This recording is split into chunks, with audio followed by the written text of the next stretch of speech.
Election duty certificate তাদের দেওয়া হয়, তার জন্য ট্রেনিং সেন্টারে গিয়ে আমাদেরকে ওই ভোট যে অ্যাপয়েন্টমেন্ট লেটার তার সঙ্গে এপিক্স নাম্বার সহ ডকুমেন্ট আমাদের বাক্সে, টিনের বাক্সে সেখানে ফেলে দিতে বলা হয়। তো আমরা টিনের বাক্সে তো প্রতি বছর ফেলে দিই, কিন্তু সেই টিনের বাক্সে যে ফেললাম তার তথ্য বা রিসিভ কপি নেই।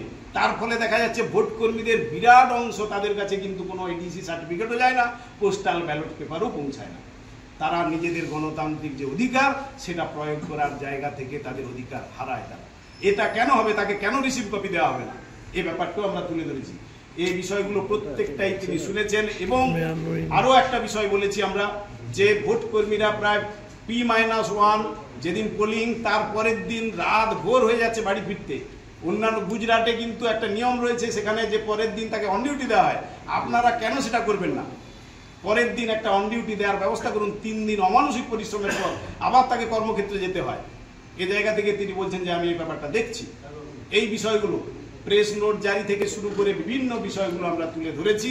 এবং বাস্তবে তিনি আজকে প্রতিটি জায়গায় যুক্তির জায়গা থেকে বলছেন যে হ্যাঁ, এগুলো আমরা গুরুত্ব দিয়ে দেখছি। স্যারের সাথে অর্থাৎ মাননীয় আরিজ আফতাবের সঙ্গে তিনি আলোচনা করে ফিডব্যাক দেবেন বলেছেন। বাস্তবে যদি এটা না হয়, এটা পরিষ্কার আমরা বলে যাচ্ছি, ভোট কর্মীদের সংগঠন হিসাবে আমরাই কিন্তু 18 সাল থেকে গোটা বেঙ্গলে আন্দোলনটা করেছিলাম। 19 সালে আপনারা জানেন সেন্ট্রাল ফোর্স এসেছিল 100% সিট পর্যন্ত আমাদেরই আন্দোলনের মধ্য দিয়ে। সে জায়গা থেকে আজকে এই কথা বলে যাচ্ছি, যদি এই দাবিগুলো মান্যতা না পায় তাহলে ট্রেনিং সেন্টারগুলোতে কিন্তু সেই উত্তাল পরিস্থিতি তৈরি হবে। তার জন্য দায়ী থাকবে কিন্তু নির্বাচন কমিশন। এ কথা আমরা কিন্তু পরিষ্কারভাবে জানিয়ে দিলাম।